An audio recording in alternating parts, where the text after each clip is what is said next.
अजितदादा जाता जाता सांगून गेले, की राजकारण लय वंगाळ आहे गड्यांनो आणि तसंच झालं. त्यांच्या जाण्याच्या 3 दिवसानंतरच सुनेत्रा पवार यांना उपमुख्यमंत्री पदाची शपथ घेण्यासाठी सुनील तटकरे आणि प्रफुल्ल पटेल यांनी कन्व्हिन्स केलं. दोन्ही पवार घराण्यांची बैठक येऊ दिली नाही, जे की म्हणत होते, की दोघे एकत्र येतील. आता तसं होऊ सुद्धा दिलं नाही.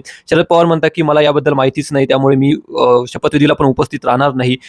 17 जानेवारीला अजित पवार, शरद पवार यांची बैठक झाली होती, ज्याच्यात एकत्र येण्याच्या चर्चा चालू होत्या. तिथेही प्रफुल्ल पटेल आणि सुनील तटकरे यांनी विरोध केला होता.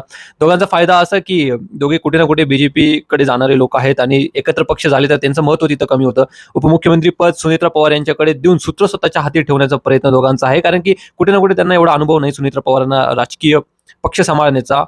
पण जर ते पपेट बनून राहिले तर मग पवार घराण्याकडे नावासाठी सूत्र असणार आहेत.